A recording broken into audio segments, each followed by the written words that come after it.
नमस्कार दोस्तों, study with Kanhaiya YouTube channel पर आपका हार्दिक स्वागत है। दोस्तों आज का वीडियो बहुत इंपॉर्टेंट वीडियो है दोस्तों। इसमें हम पॉलिटी में बात करेंगे। आज पॉलिटी का क्लास ले रहे हैं और आज का जो वीडियो है दोस्तों, इसमें हम भारत के महान्यायवादी attorney general of India, Bharat के जो सर्वोच्च विधि अधिकारी हैं उनके बारे में हम आपको बताएंगे। उनका कार्य क्या है, किस अनुच्छेद से वो संबंधित है और उनकी क्या क्या शक्तियां हैं, उन इत्यादि विषयों पर हम डिटेल में जानकारी पाएंगे। और ये मेरा क्लास अगर वीडियो आपको अच्छा लगेगा तो प्लीज इसे लाइक जरूर कीजिएगा। चैनल को सब्सक्राइब नहीं किए दोस्तों, प्लीज कर लीजिएगा। चलिए दोस्तों, बिना देर के शुरू करते हैं। भारत के महान्यायवादी अटॉर्नी जनरल ऑफ इंडिया, दोस्तों हिंदी में कहा जाता है महान्यायवादी और अंग्रेजी में हम कहेंगे अटॉर्नी जनरल ऑफ इंडिया। ये भारत के महान्यायवादी हैं। इसका तो दोस्तों सबसे पहला जिस अनुच्छेद में उल्लेख किया गया है, अनुच्छेद का नाम अनुच्छेद 76 अनुच्छेद में दोस्तों इसका उल्लेख किया गया। किसका? Attorney general of India, Bharat के महान्यायवादी का। आगे दोस्तों अनुच्छेद 76 में उल्लेख किया गया है वह देश के सर्वोच्च कानूनी अधिकारी होते हैं। दोस्तों भारत सरकार के जो सर्वोच्च अधिकारी है दोस्तों, भारत सरकार ने पूरे देश का ही, पूरे देश के दोस्तों वो जो सर्वोच्च विधि अधिकारी हैं वो भारत के महान्यायवादी हैं। आगे महान्यायवादी की नियुक्ति भारत के राष्ट्रपति के द्वारा किया जाता है दोस्तों। भारत के राष्ट्रपति के द्वारा इनकी नियुक्ति किया जाता है और राष्ट्रपति के द्वारा ही इनको पद से हटाया भी जा सकता है या फिर ये स्वयं अपना त्यागपत्र राष्ट्रपति को देकर पद से विमुक्त हो सकते हैं। आगे लिखा हुआ है योग्यता इसका है दोस्तों उच्चतम न्यायालय के न्यायाधीश के बराबर। उच्चतम न्यायालय यानी कि सुप्रीम कोर्ट के जो जज हैं दोस्तों, जो सुप्रीम कोर्ट के न्यायाधीश होते हैं, उनका जिस योग्यता के आधार पर नियुक्ति होता है दोस्तों, उसी आधार पर इनका भी नियुक्ति होगा।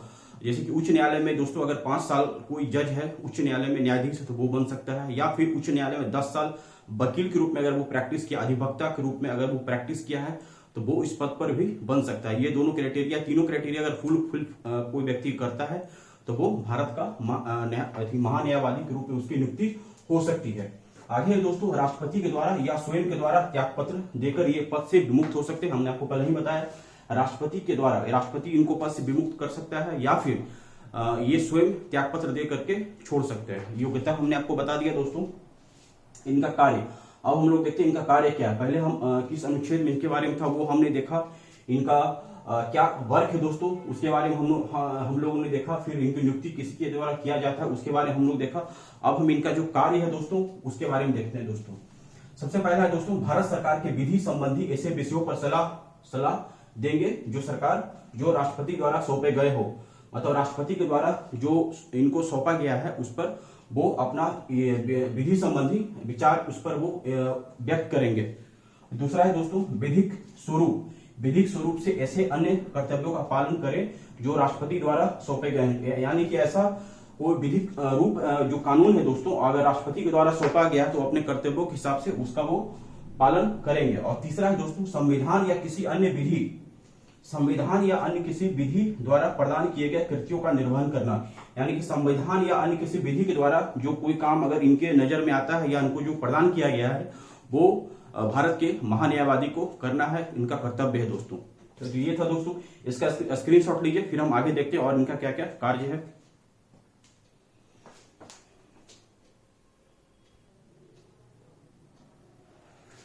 तो चलिए दोस्तों हम लोग आगे देखते हैं। हम लोग कार्य एवं शक्तियां देख रहे थे दोस्तों।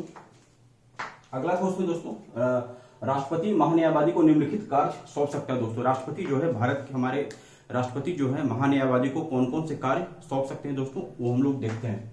तो पहला है उसमें दोस्तों भारत सरकार से संबंधित, यानी कि दोस्तों भारत सरकार से संबंधित जो भी मामला है, भारत सरकार से संबंधित जो भी मामला, चाहे वो फाइनेंस का हो, आपका फिर वो पर्यावरण से संबंधित हो या फिर किसी भी और टैक्स से संबंधित हो, वो सभी मामलों को दोस्तों उच्चतम न्यायालय में भारत सरकार की तरफ से ये पेश होंगे। कौन पेश होंगे दोस्तों?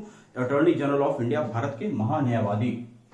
अगला है दोस्तों अनुच्छेद 143 के तहत राष्ट्रपति के द्वारा उच्चतम न्यायालय में भारत सरकार का प्रतिनिधित्व करना। यानी कि दोस्तों अनुच्छेद, क्वेश्चन यहाँ पर डायरेक्ट बनेगा किस अनुच्छेद के तहत राष्ट्रपति के द्वारा उच्चतम न्यायालय में भारत सरकार का महान्यायवादी प्रतिनिधित्व करेंगे। तो अनुच्छेद 143, अनुच्छेद 143 के तहत राष्ट्रपति के द्वारा उच्चतम न्यायालय में भारत सरकार का प्रतिनिधित्व करेंगे ये। तीसरा है दोस्तों सरकार से संबंधित किसी मामले में उच्च न्यायालय में अपना विचार ये व्यक्त करेंगे। सुनवाई का अधिकार है दोस्तों। सरकार से संबंधित किसी मामले में उच्च न्यायालय में सुनवाई का अधिकार भी इनको मिला हुआ है। किनको दोस्तों? भारत के महान्यायवादी को। इनका स्क्रीनशॉट ले लीजिए, फिर हम लोग आगे चलते हैं।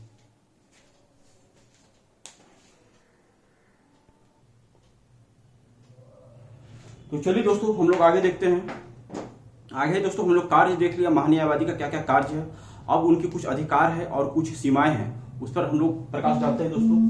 अधिकार एवं मर्यादा, अधिकार और उनको कुछ मर्यादा भी है दोस्तों, उनका कुछ अधिकार भी है। तो चलिए उसमें उनका जो अधिकार है दोस्तों वो है भारत के किसी भी क्षेत्र में, भारत के किसी भी क्षेत्र में किसी भी अदालत में वो जाकर के मामले की सुनवाई कर सकते हैं दोस्तों। सुनवाई का इनको अधिकार मिला है। किनको दोस्तों?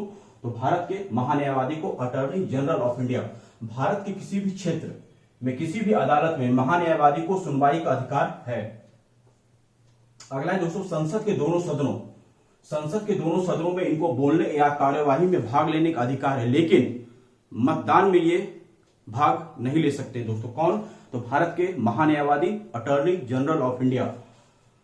यहां देखिए दोस्तों, यहां लिखा भी है संसद के दोनों सदनों में बोलने या कार्यवाही में भाग लेने का अधिकार या दोनों सदनों के संयुक्त बैठक में मताधिकार के बगैर भाग लेने का अधिकार है। इनको जो वोटिंग होता है दोस्तों, वोट में इनको भाग नहीं लेना है, लेकिन बोलने का इनको अधिकार उसमें दिया गया है।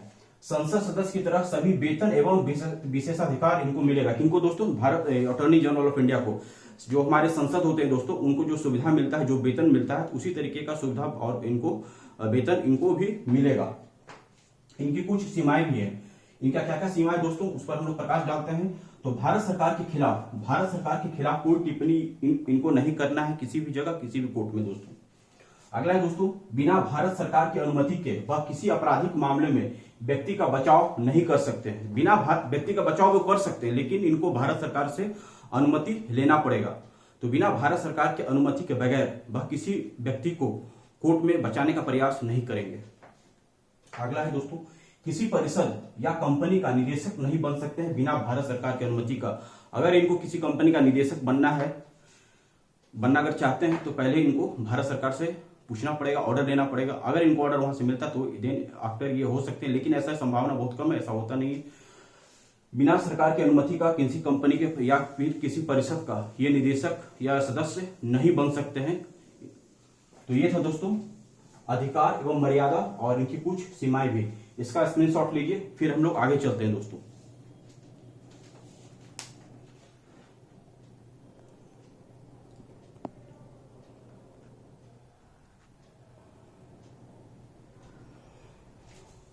आप लोग को दिख नहीं रहा होगा दोस्तों, अब आपको पूरा दिख रहा होगा। देख लीजिए एक बार, इसका स्क्रीनशॉट ले लीजिए, फिर हम लोग आगे देखते हैं।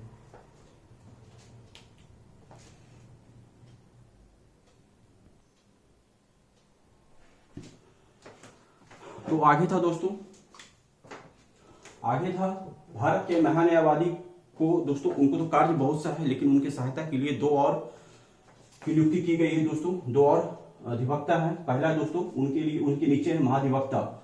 भारत के महान्यायवादी के नीचे है दोस्तों महाधिवक्ता है, और उसके नीचे है दोस्तों अपर महाधिवक्ता। ये दोनों जो है दोस्तों वो महान्यायवादी को उनके कार्य में सहायता करने के लिए इनका नियुक्ति किया गया, ताकि वो कार्य जो भी कार्य उनको मिलेगा वो कार्य सुचारू रूप से कर सके। महान्यायवादी हालांकि सरकार का पूर्णकालिक वकील नहीं है। महान्यायवादी दोस्तों वो सरकार का ये पूर्णकालिक यानी कि परमानेंट वकील नहीं है। सरकारी कर्मचारी की श्रेणी में ये नहीं आते हैं दोस्तों। महान्यायवादी जो है वो सरकारी कर्मचारी की श्रेणी में नहीं आते हैं, और इसलिए उन्हें निजी विधिक कार्रवाई से रोका नहीं जा सकता है। इसलिए इनको दोस्तों जो निजी प्रैक्टिस होता है, जो वकील का जो निजी प्रैक्टिस होता है वो कोर्ट में जाकर के कर सकते हैं, इनको इससे रोका नहीं गया है। तो ये था दोस्तों भारत के महान्यायवादी attorney general of India. Total चीज हमने आपको इसका अनुच्छेद, इनकी योग्यता, इनका नियुक्ति, इनका कार्य, इनकी सीमाएं, सब चीज हमने आपको दोस्तों बताया, और हमने कोशिश किया संपूर्ण जानकारी आपको देने का। संपूर्ण जानकारी हमने आपको दिया भी है। वीडियो कैसा लगा दोस्तों, ये क्लास कैसा लगा, मुझे कमेंट में आप जरूर बताइएगा। वीडियो अगर आपको अच्छा लगा होगा तो ही आप इसे लाइक कीजिएगा। चैनल को सब्सक्राइब नहीं किए दोस्तों कर लीजिएगा। फिर हम आपसे नेक्स्ट वीडियो में मिलते हैं, तब तक अपना ध्यान रखिए। जय हिंद, जय भारत।